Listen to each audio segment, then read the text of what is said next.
Bab 38 Saat. Saat, demi Al-Quran yang mempunyai kemuliaan serta mengandungi peringatan dan pengajaran. Orang-orang yang mengingkari kerasulanmu wahai Muhammad peace be upon him tidak berdasarkan kebenaran, bahkan mereka yang kafir itu bersifat sombong angkuh dan suka menentang kebenaran. Tidakkah mereka menyedari, berapa banyak umat-umat yang ingkar, yang terdahulu dari mereka kami binasakan. Lalu mereka meminta pertolongan, padahal saat itu bukanlah saat meminta pertolongan melepaskan diri dari azab. Dan mereka, yang mengingkari kerasulan Nabi Muhammad peace be upon him itu, merasa hairan, bahawa mereka didatangi oleh seorang rasul pemberi amaran, dari kalangan mereka sendiri. Dan mereka yang kafir itu berkata, orang ini adalah seorang ahli sihir, lagi pendusta. Patutkah dia menafikan Tuhan-Tuhan yang berbilang itu dengan mengatakan, Tuhan hanya satu? Sesungguhnya ini adalah satu perkara yang menakjubkan. Dan ketika itu, keluarlah ketua-ketua dari kalangan mereka, memberi peransang dengan berkata, jalan terus menurut cara penyembahan datuk nenek kamu, dan tetap tekunlah menyembah Tuhan-Tuhan kamu. Sebenarnya sikap ini adalah satu perkara yang amat dikehendaki. Kami tidak pernah mendengar tentang soal mengesahkan Tuhan itu dalam agama yang terakhir. Perkara ini tidak lain hanyalah rekaan dan dusta semata-mata. Mereka berkata lagi, patutkah wahyu peringatan itu diturunkan kepada Muhammad peace be upon him, padahal orang-orang yang lebih layak ada di antara kita. Mereka bukan sahaja ingkarkan kelayakan Nabi Muhammad peace be upon him menerima wahyu, bahkan mereka berada dalam keraguan tentang peringatan yang aku wahyukan kepada Nabi Muhammad peace be upon him itu, bahkan mereka belum lagi merasai azab. Adakah di sisi mereka perbendaharaan rahmat Tuhanmu yang Maha Kuasa, lagi yang Maha Melimpah pemberiannya? Atau adakah mereka menguasai langit dan bumi serta segala yang ada di antara keduanya? Kalau ada kekuasaan yang demikian, maka biarlah mereka naik mendaki langit menurut jalan-jalan yang membawa mereka ke situ, untuk mentadbirkan seluruh alam. Sebenarnya mereka hanyalah satu pasukan tentera dari kumpulan-kumpulan yang menentang kebenaran, yang pada suatu masa kelak tetap akan dikalahkan.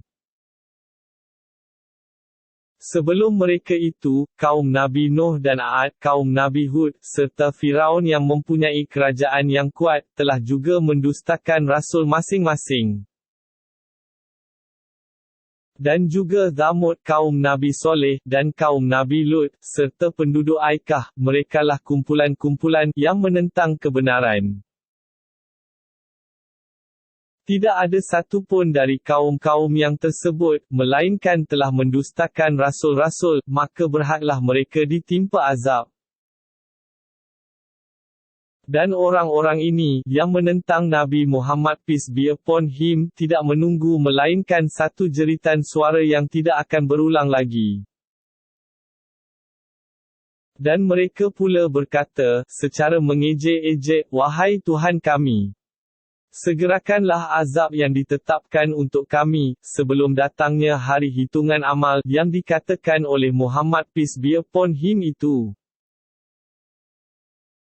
Bersabarlah, wahai Muhammad peace be upon him, terhadap apa sahaja yang mereka katakan dan ingatlah akan hamba kami Nabi Daud, yang mempunyai kekuatan, dalam pegangan agamanya, sesungguhnya dia adalah sentiasa rujuk kembali, kepada kami dengan bersabar mematuhi perintah kami. Sesungguhnya kami telah mudahkan gunung ganang turut bertasbih memuji kami bersama-sama dengannya pada waktu petang dan ketika terbit matahari. Dan kami mudahkan juga, unggas turut berhimpun, untuk bertasbih memuji kami bersama-sama dengannya, tiap-tiap satunya mengulangi tasbih masing-masing menurutnya. Dan kami kuatkan kerajaannya, serta kami kurniakan kepadanya hikmah kebijaksanaan dan kepitahan berkata-kata, dalam menjalankan hukum dan menjatuhkan hukuman. Dan sudahkah sampai kepadamu, wahai Muhammad peace be upon him, berita perbicaraan dua orang yang berselisihan. Ketika mereka memanjat tembok tempat ibadat, iaitu ketika mereka masuk kepada Nabi Daud, lalu dia terkejut melihat mereka. Mereka berkata kepadanya, "Janganlah takut, kami ini adalah dua orang yang berselisihan, salah seorang dari kami telah berlaku zalim kepada yang lain, oleh itu hukumkanlah di antara kami dengan adil dan janganlah melampaui batas keadilan, serta pimpinlah kami ke jalan yang lurus." Sebenarnya orang ini ialah seorang sahabat sebagai saudaraku. Dia mempunyai 99 ekor kambing betina dan aku mempunyai seekor sahaja. Dalam pada itu dia mendesakku dengan berkata, "Serahkanlah yang seekor itu kepadaku," dan dia telah mengalahkan daku dalam merundingkan perkara itu.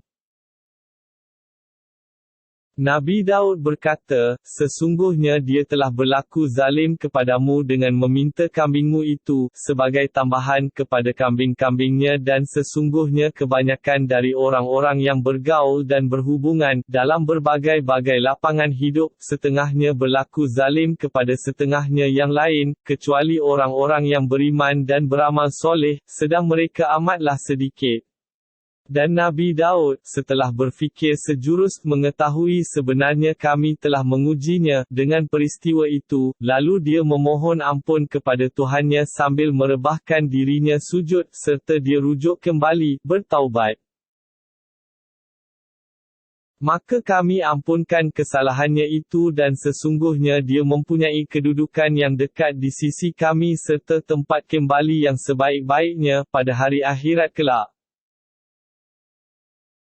Wahai Daud, sesungguhnya kami telah menjadikanmu alifah di bumi, maka jalankanlah hukum di antara manusia dengan hukum syariat yang benar yang diwahyukan kepadamu, dan janganlah engkau menurut hawa nafsu, kerana yang demikian itu akan menyesatkanmu dari jalan Allah. Sesungguhnya orang-orang yang sesat dari jalan Allah, akan beroleh azab yang berat pada hari hitungan amal, disebabkan mereka melupakan jalan Allah itu. Dan tiadalah kami menciptakan langit dan bumi serta segala yang ada di antara keduanya sebagai ciptaan yang tidak mengandungi hikmah dan keadilan, yang demikian adalah sangkaan orang-orang yang kafir. Maka kecelakaanlah bagi orang-orang yang kafir itu dari azab neraka. Patutkah kami jadikan orang-orang yang beriman dan beramal soleh itu sama seperti orang-orang yang melakukan kerosakan di muka bumi? Atau patutkah kami jadikan orang-orang yang bertakwa sama seperti orang-orang yang berdosa? Al-Quran ini, sebuah kitab yang kami turunkan kepadamu, dan umatmu wahai Muhammad peace be upon him, kitab yang banyak faedah-faedah dan manfaatnya, untuk mereka memahami dengan teliti kandungan ayat-ayatnya dan untuk orang-orang yang berakal sempurna beringat mengambil iktibar. Dan kami telah kurniakan kepada Nabi Daud, seorang anak bernama Sulaiman. Ia adalah sebaik-baik hamba, yang kuat beribadat, lagi sentiasa rujuk kembali, bertaubat. Ingatkanlah peristiwa ketika Nabi Sulaiman ditunjukkan kepadanya pada suatu petang, satu kumpulan kuda yang terpuji keadaannya semasa berdiri, lagi yang tangkas semasa berlari. Kerana lekanya dengan pertunjukan itu, maka Nabi Sulaiman berkata, "Sesungguhnya aku telah mengutamakan kesukaanku kepada kuda pembawa kebaikan lebih daripada mengingati ibadatku kepada Tuhanku, sehingga matahari melindungi dirinya dengan tirai malam." Kemudian Nabi Sulaiman berkata kepada orang-orangnya, "Bawa balik kuda itu kepadaku." Maka dia pun tampil menyapu betis dan leher kuda itu, seekor demi seekor. Dan demi sesungguhnya, kami telah menguji Nabi Sulaiman dengan satu kejadian, dan kami letakkan di atas takhta kebesarannya satu jasad yang tidak cukup sifatnya, kemudian dia kembali merayu kepada kami. Katanya, "Wahai Tuhanku, ampunkanlah kesilapanku dan kurniakanlah kepadaku sebuah kerajaan yang tidak ada taranya dan yang tidak akan ada pada sesiapa pun kemudian daripadaku, sesungguhnya Engkaulah yang sentiasa melimpah kurnianya." Maka kami kabulkan permohonannya lalu kami mudahkan baginya menggunakan angin yang bertiup perlahan-lahan menurut kemahuannya, ke arah mana sahaja yang hendak ditujunya. Dan kami mudahkan baginya memerintah jin syaitan, dia memerintah golongan-golongan yang pandai mendirikan bangunan dan yang menjadi penyelam, bagi menjalankan kerja masing-masing. Dan jin-jin syaitan yang lain dipasung dalam rantai-rantai belenggu. Serta kami katakan kepadanya, "Inilah pemberian kami kepadamu, maka berikanlah kepada sesiapa yang engkau suka, atau tahankanlah pemberian itu, terserahlah kepadamu, dengan tidak ada sebarang hitungan untuk menyalahkanmu." Dan sesungguhnya dia mempunyai kedudukan yang dekat lagi mulia di sisi kami, serta tempat kembali yang sebaik-baiknya, pada hari akhirat kelak. Dan ingatkanlah peristiwa hamba kami, Nabi Ayub ketika dia berdoa merayu kepada Tuhannya dengan berkata, "Sesungguhnya aku diganggu oleh syaitan dengan hasutannya semasa aku ditimpa kesusahan dan azab seksa penyakit. Maka kami kabulkan permohonannya serta kami perintahkan kepadanya, hentakkanlah bumi dengan kakimu." Setelah dia melakukannya maka terpancarlah air, lalu kami berfirman kepadanya, "Ini ialah air sejuk untuk mandi dan untuk minum, bagi menyembuhkan penyakitmu zahir dan batin." Dan kami kurniakan lagi kepadanya keluarganya, dengan sekali ganda ramainya, sebagai satu rahmat dari kami dan sebagai satu peringatan bagi orang-orang yang berakal sempurna, supaya mereka juga bersikap sabar semasa ditimpa malang. Dan kami perintahkan lagi kepadanya, "Ambillah dengan tanganmu seikat jerami kemudian pukullah isterimu dengannya dan janganlah engkau merosakkan sumpahmu itu." Sesungguhnya kami mendapati Nabi Ayub itu seorang yang sabar, dia adalah sebaik-baik hamba, sesungguhnya dia sentiasa rujuk kembali kepada kami dengan ibadatnya. Dan ingatkanlah peristiwa hamba-hamba kami, Nabi Ibrahim dan Nabi Ishak serta Nabi Yaakub, yang mempunyai kekuatan melaksanakan taat setianya, dan pandangan yang mendalam memahami agamanya. Sesungguhnya kami telah jadikan mereka suci bersih dengan sebab satu sifat mereka yang murni, iaitu sifat sentiasa memperingati negeri akhirat. Dan sesungguhnya mereka di sisi kami adalah dari orang-orang pilihan yang sebaik-baiknya. Dan ingatkanlah peristiwa Nabi Ismail dan Nabi Ilyasa, serta Nabi Zulkifli dan mereka masing-masing adalah dari orang-orang yang sebaik-baiknya. Segala sifat-sifat yang mulia ini adalah menjadi sebutan penghormatan bagi mereka, dan sesungguhnya bagi orang-orang yang bertakwa disediakan tempat kembali yang sebaik-baiknya pada hari akhirat kelak, iaitu beberapa buah syurga tempat penginapan yang kekal, yang terbuka pintu-pintunya untuk mereka. Mereka akan bersukaria dalam syurga itu sambil berbaring di atas pelamin. Mereka meminta di situ buah-buahan dan minuman yang berbagai jenisnya dan rasa kelazatannya.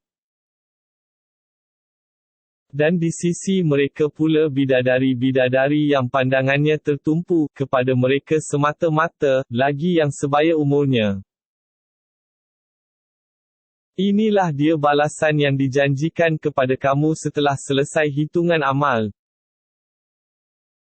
Sesungguhnya ini ialah pemberian kami kepada kamu, pemberian yang tidak akan habis-habis. Nikmat-nikmat ini adalah untuk orang-orang yang bertakwa, dan bahawa sesungguhnya bagi orang-orang yang zalim, dengan kekufuran atau kederhakaannya, seburuk-buruk tempat kembali, iaitu neraka Jahannam yang mereka akan menderita bakarannya, maka seburuk-buruk tempat menetap ialah neraka Jahannam. Ini sejenis azab seksa, maka hendaklah mereka merasainya, air panas yang menggelegak dan air danur yang mengalir untuk minuman mereka. Dan azab seksa yang lain, yang serupa buruknya dan dahsyatnya adalah berbagai jenis lagi. Penjaga neraka berkata kepada ketua-ketua golongan kafir dan penderhaka itu, "Ini ialah serombongan orang-orang kamu, yang masuk berasa-asak bersama-sama kamu." Ketua-ketua itu berkata, "Mereka tidak perlu dialu-alukan, kerana sesungguhnya mereka pun akan menderita bakaran neraka." Pengikut-pengikut mereka menjawab, "Bahkan kamulah yang tidak perlu dialu-alukan, kerana kamulah yang membawa azab sengsara ini kepada kami, maka amatlah buruknya neraka ini sebagai tempat penetapan." Mereka berkata lagi, "Wahai Tuhan kami, sesiapa yang membawa azab ini kepada kami, maka tambahilah dia azab seksa berlipat ganda di dalam neraka." Dan penduduk neraka itu tetap akan bertanya sesama sendiri, "Mengapa kita tidak melihat orang-orang yang dahulu kita kirakan mereka sebagai orang-orang jahat, lagi hina? Adakah kita sahaja jadikan mereka ejek-ejekan, sedang mereka orang-orang yang benar? Atau mata kita tidak dapat melihat mereka?"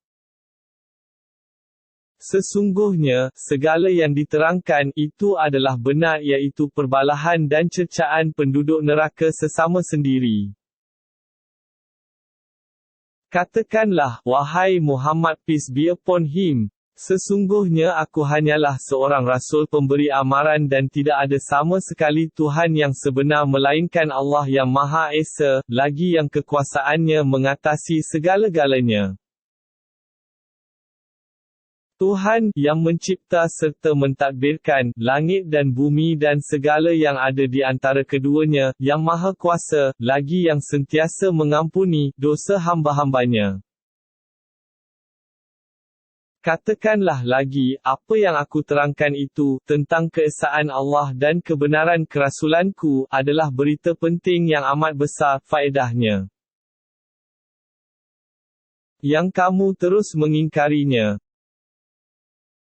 Tiadalah bagiku sebarang pengetahuan tentang penduduk alam yang tinggi, malaikat, semasa mereka bersoal jawab mengenai Nabi Adam kalaulah tidak diwahyukan kepadaku. Tiadalah diwahyukan kepadaku melainkan kerana sesungguhnya aku seorang rasul pemberi amaran yang jelas nyata, bukan seorang pembohong atau ahli sihir atau gila. Ingatkanlah peristiwa ketika Tuhanmu berfirman kepada malaikat, "Sesungguhnya aku hendak menciptakan manusia, Adam dari tanah. Kemudian apabila aku sempurnakan kejadiannya, serta aku tiupkan padanya roh dari ciptaanku, maka hendaklah kamu sujud kepadanya." Setelah selesai kejadian Adam, maka sujudlah sekalian malaikat, semuanya sekali.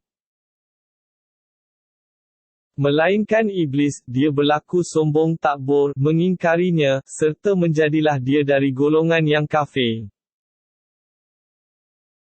Allah berfirman, "Hai Lelis, apa yang menghalangmu daripada turut sujud kepada Adam yang aku telah ciptakan dengan kekuasaanku?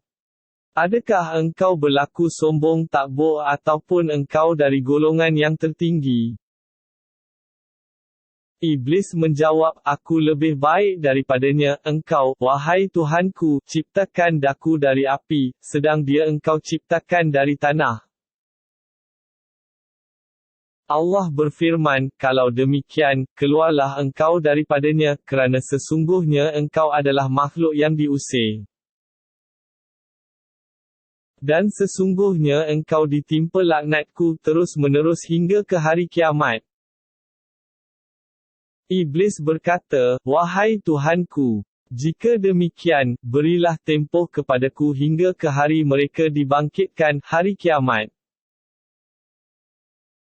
Allah berfirman, dengan permohonanmu itu, maka sesungguhnya engkau dari golongan yang diberi tempoh. Hingga ke hari masa yang termaklum. Iblis berkata, demi kekuasaanmu, wahai Tuhanku, aku akan menyesatkan mereka semuanya. Kecuali hamba-hambamu di antara zuriat-zuriat Adam itu yang dibersihkan dari sebarang kederhakaan dan penyelewengan. Allah berfirman, maka akulah Tuhan yang sebenar-benarnya dan hanya perkara yang benar aku firmankan. Demi sesungguhnya, aku akan memenuhi neraka Jahannam dengan jenismu dan dengan orang-orang yang menurutmu di antara zuriat-zuriat Adam yang derhaka, semuanya.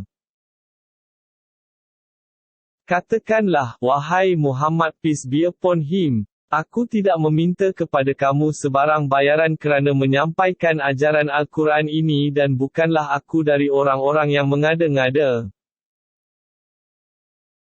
Al-Quran tidak lain hanyalah peringatan bagi penduduk seluruh alam. Dan demi sesungguhnya, kamu akan mengetahui kebenaran perkara-perkara yang diterangkannya, tidak lama lagi.